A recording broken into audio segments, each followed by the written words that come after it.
William Shakespeare जी ने कहा था कि नाम में क्या रखा है, लेकिन शायद अगर आज विलियम शेक्सपियर जी जिंदा होते तो उनको पता चल जाता कि नाम में तो बहुत कुछ रखा है। जिस प्रकार ममता, मुलायम, राहुल, लालू, ये सब ऐसे नाम हो गए हैं जो नाम को अपने बच्चों का नाम रखने से पहले माता पिता हजार बार सोचते हैं, उसी नाम में संजय नाम भी बहुत ही प्रमुखता से आगे बढ़ा जा रहा है।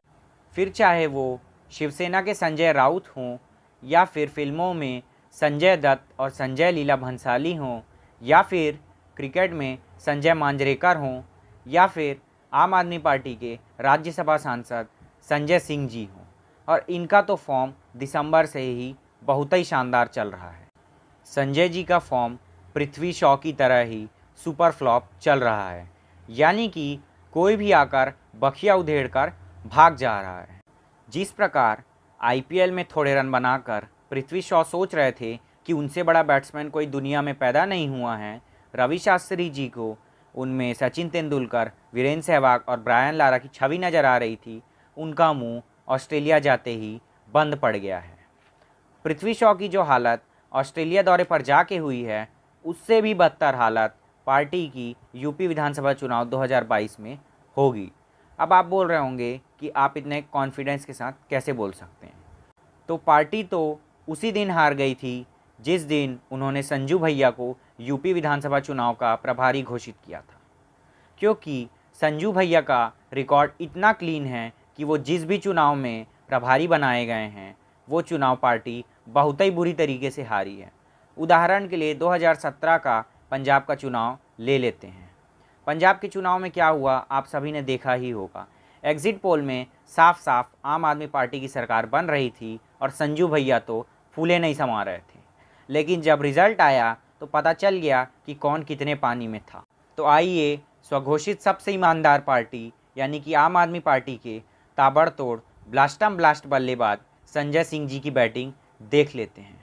अगर हम दिल्ली की बात करें, कोरोना इक्विपमेंट को लेकर सबसे पहले उत्तर प्रदेश से जो खरीद फरोख्त हुई थी उसका उजागर आपने किया था।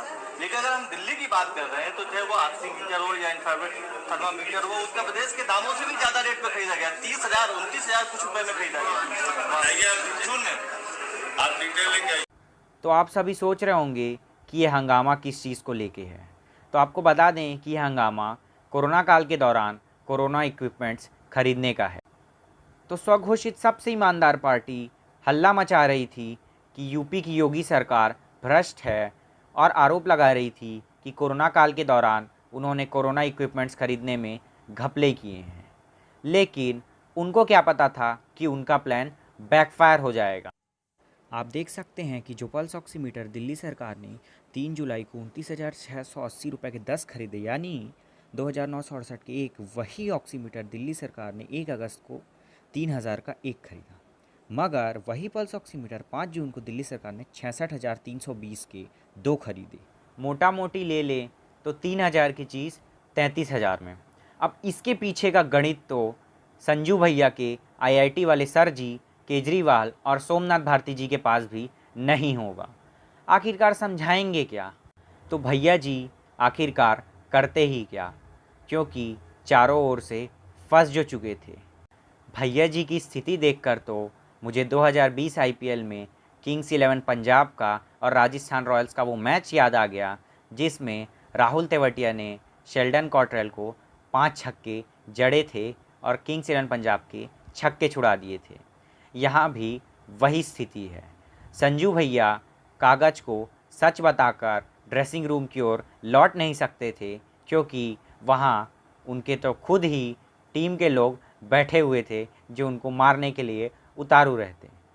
और संजू भैया इसको झूठ भी बोलकर नहीं आ सकते थे, क्योंकि अगर वो झूठ बोलकर आते तो फिर वो कागज़ की क्या अहमियत रह जाती।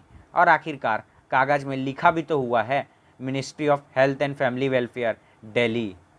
तो भैया जी आखिरकार बोलते ही क्या? तो उन्होंने वही नपातुला जवाब दिया जो हमेशा से सब लोग देते हैं।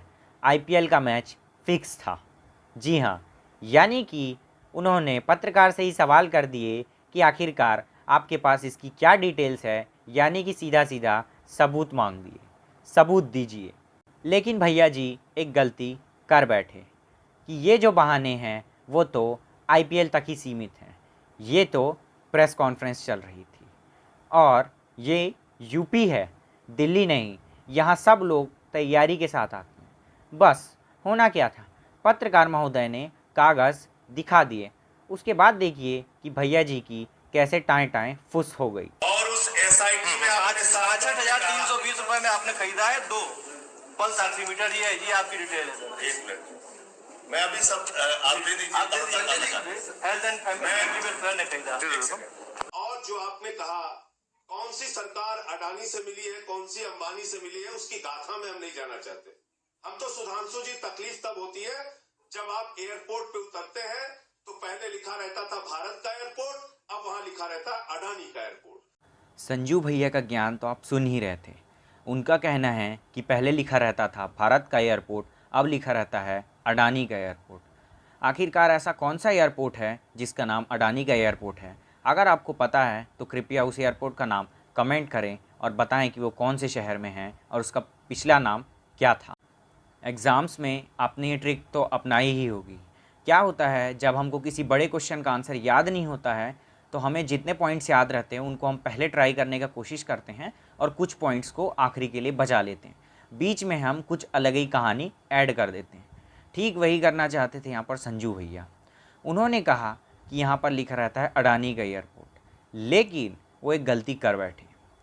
दिल्ली और मुंबई के एयरपोर्ट 2010 से ही जीएमआर पे चल रहे हैं, उनको जीएमआर चला रही है। उनको कभी जीएमआर नहीं दिखा दिल्ली मुंबई के एयरपोर्ट पे, उनको दिख रहा है अडानी का एयरपोर्ट। अब कहाँ पर उनको अडानी का एयरपोर्ट दिख रहा है वो तो सोचनीय विषय है और जांच का भी विषय है। वैसे संजू भैया के बारे में और भी कई बातें फेमस हैं, जैसे कि उनका जन्म यूपी के सुल्तानपुर ज़िले में हुआ था और वो फिल्म इंडस्ट्री से जुड़े हुए थे। कैसे? तो अब फेमस तो ये भी है कि नेताजी सुल्तानपुर के शुभम थिएटर के बाहर टिकट ब्लैक किया करते थे। अब सवाल ये उठता है कि आखिरकार टिकट ब्लैक करने वाला शख्स नेता कैसे बन सकता है? तो अगर चाय बेचने वाला कोई शख्स हमारे देश के प्रधानमंत्री बन सकता है, अगर कोई महंत हमारे देश के सबसे बड़े सूबे का मुख्यमंत्री बन सकता है, अगर एक पेंटिंग करने वाली लेडीज़ किसी राज्य की मुख्यमंत्री बन सकती है, तो फिर ये भी क्यों नहीं हो सकता।